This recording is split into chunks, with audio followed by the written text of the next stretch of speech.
I'm a security guard for a mid-sized office building. It's located right in the center of the city. Around here, crime rates are pretty high, so it's not uncommon for businesses to have huge losses from break-ins at night. I usually have a coworker with me, but during this month I was alone while the company I worked for was training up a new employee. I didn't mind it at all though. Being alone was more boring and made it harder to stay awake, but having a partner sometimes could get annoying, depending on who it is. Anyway, it was around 2 weeks into this month when I was patrolling the lot like usual and noticed a couple guys far off on the other side of the road. They were standing around in the dark, looking in my direction. I don't know if they were looking at the building or watching me, but it gave me an uneasy feeling. The next time I made my rounds, they were gone. I took a mental note of it, but I didn't think about it too much. The rest of the night was quiet. I got out at 6 a.m. with nothing more to report on. The next couple days were uneventful as well, but then, one night at the end of the week, I made my rounds outside and saw them again. They were in the same spot as last time, standing in the dark and watching me. It made me uncomfortable again, so instead of continuing my rounds, I stayed out on that side of the building. Maybe if they saw that I noticed them, they would leave. I stood out there and walked back and forth for about 5 minutes before the men walked away. As I was out there, I tried to take notes of what they looked like, but there really wasn't much I could make out from that distance. I stayed out for another 10 or 15 minutes after they left, making sure they didn't come back. Then I went back inside. With them gone, I figured now was a good time to head to the break room and take my lunch. It was about 1 a.m. The break room was at the far end of the hallway in the back of the building. I sat at a table and started eating while scrolling on my phone when I suddenly heard a noise. I put my phone down and looked at the door to the hallway. I'd never heard any noises like that before. After a few seconds, I got up and walked over to the doorway. I stood there for a good 30 seconds, waiting to hear anything, but it all seemed so quiet that I figured it must have been nothing. I went back and finished my lunch. Afterward, I went to the security office and double-checked that there were no alerts or flags. Everything looked good. Usually this was the time of night where I just sit in my chair and wait around, but something in me felt like going to make another rounds. The noise I heard didn't have me nervous though. I think if anything, I was actually just more curious about what it was, and found it as something for me to look for while I was bored. I started my rounds outside, walking around the building. It was quiet, just the ambient sound of the buzzing streetlights. Nobody was out there. I went back inside and started walking through the inside of the building. Usually, unless there was a flag or alert in the system, I wouldn't go checking every inch of the place. I'd just walk up and down the hallway and make sure nothing was off. The hallway was long though, and was in the shape of an L, so it was more like 2 long hallways. On one side was the main door, and on the other side, there was a door to a mini stairwell that had an emergency exit door. It was one that was original to the building, so one of those old heavy metal doors. And as far as I knew, it wasn't connected to the security system because of how old it was. To bypass this, the company just put a huge padlock on it and bolted it shut to essentially make it useless. However, when I got to the end of the hallway and looked through the door window into the stairwell, I was in complete disbelief. The padlock was snapped in half, laying on the ground, and the metal door had been forced open. I felt lightheaded as I hurried back to the security office. If someone had broken in, how the hell did they slip past me unnoticed? Surely I would have seen or heard them. I started scanning through the tapes. I got to the point where I was standing outside, watching the 2 men. After they left, I stayed for a bit to keep watch. During that time, they came around to the back of the building and snapped the lock off, breaking in and going into the workrooms. Disturbingly, they were still inside the building when I came back inside. One of them was just on the other side of a door, literally 2 feet from me, as I walked past him and into the break room. While I was in there, one of them bumped into a desk while trying to hide, which was likely the sound I heard. When I went back outside to do my rounds, that's when they made a run for it. On the tapes, it was pretty clear that they both had weapons, either large knives on their belts, or possibly even small firearms, which makes me think they were prepared to take me down if it came to that. I called the police and handed over the tapes, but nothing ever came of it. They weren't great quality, and the men had their faces covered. The company claimed several hard drives, or files or something, were taken, and they seemed pretty worried about it. However, to this day, there's been no more info on the men or their motives.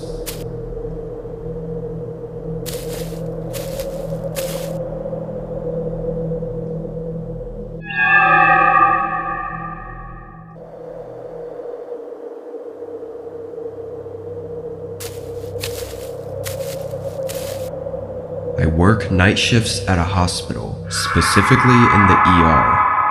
I'm the front desk worker that typically checks people in, though we still see a lot of crazy things here. Each night is unpredictable. This night started out quiet. We had a few people come and go, but nothing too big happened. I was mostly sitting at my desk talking to my coworker, Amy, about whatever we could think of talking about. Around 2 a.m., Amy went on break to go to the cafeteria, so it was just me at the front counter.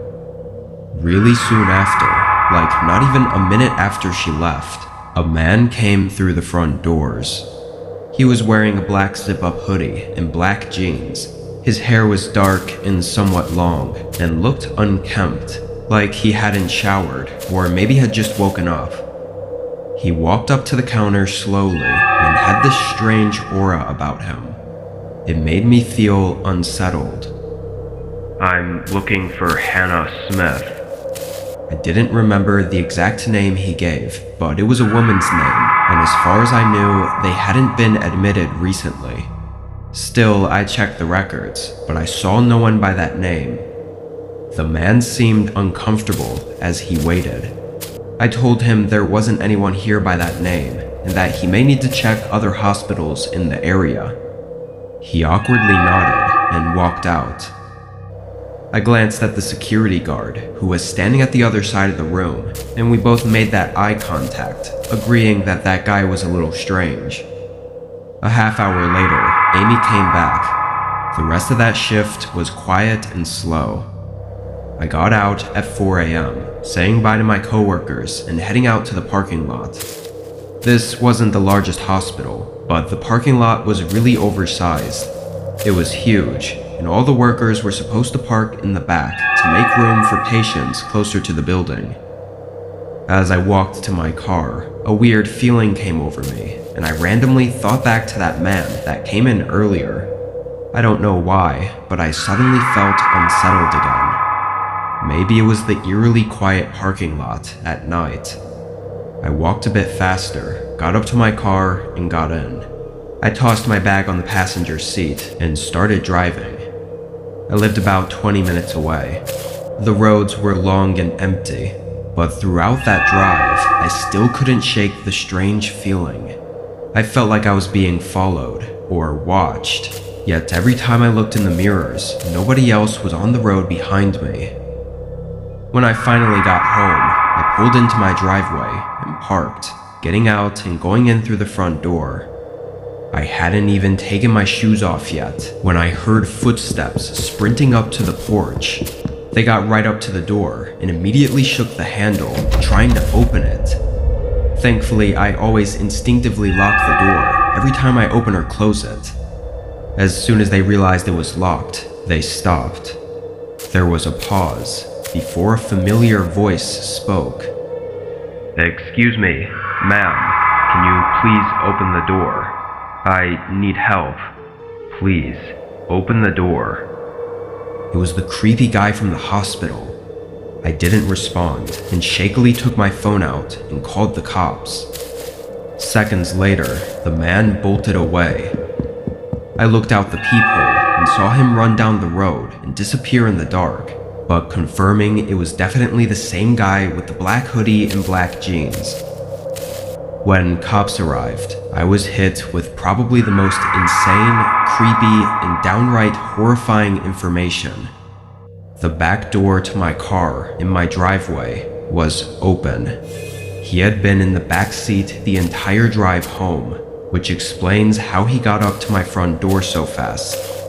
Even more disturbing is that he was probably hoping I'd park in my garage, which would essentially give him access to my entire house that night. Parking in the driveway probably caught him off guard and likely saved my life that night. They used the footage from the hospital CCTV to identify the man and found him a few days later. He was some nobody that I'd never met in my life, but he had some strange fixation with me. He had stalked me from outside the hospital for weeks, figuring out which car I drove, and probably just trying to find a night that I accidentally left my car unlocked for too long. Even though he was caught, he never admitted to anything, and just repeatedly said that he wanted to talk to me, and that was it. This was a while ago, but I haven't heard or seen anything about him since.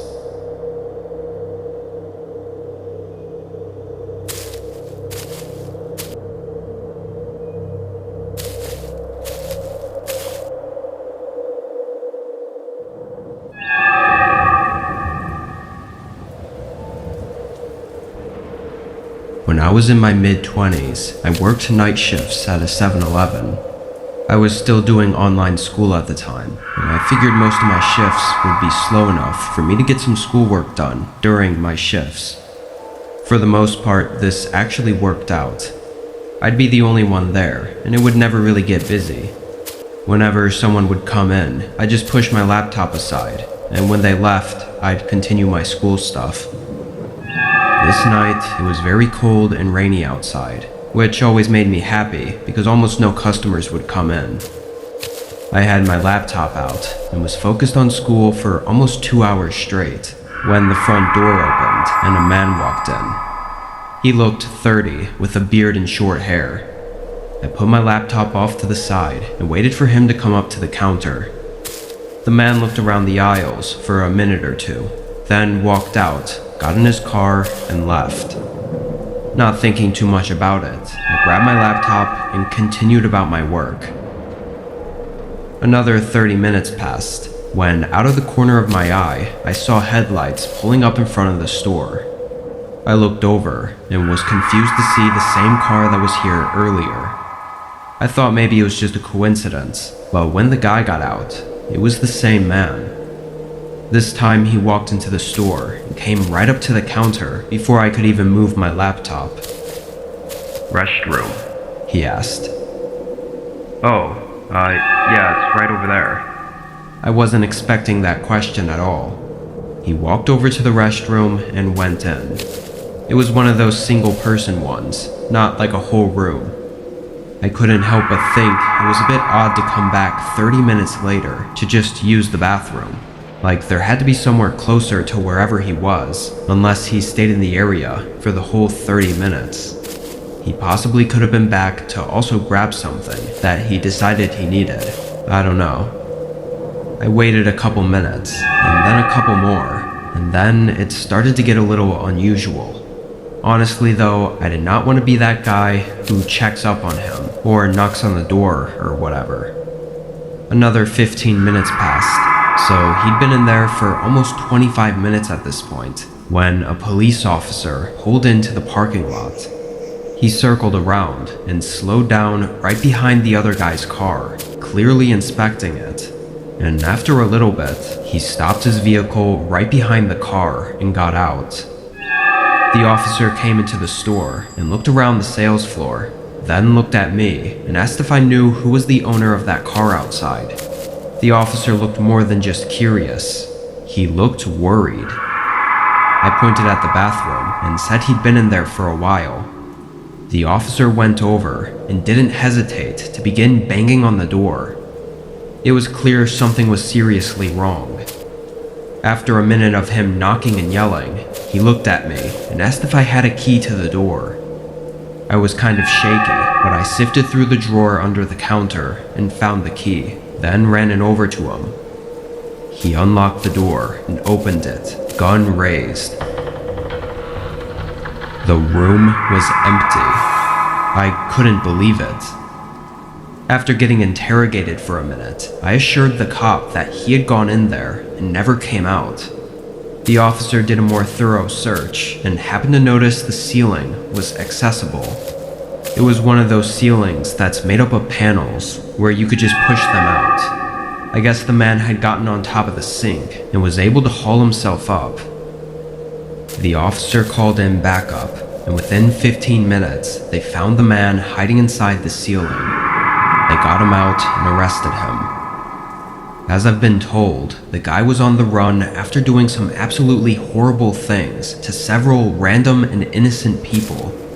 Earlier in the night, they got a description of his car and caught his license plate on a store camera. The officers made it seem like I was lucky because the past individuals he had harmed were all alone in the middle of the night, either working or just walking around outside. Whether the man was trying to hide in the ceiling because he knew the cops were after him, or he was doing so to try something on me, is unclear. Thankfully, he's locked up for good though.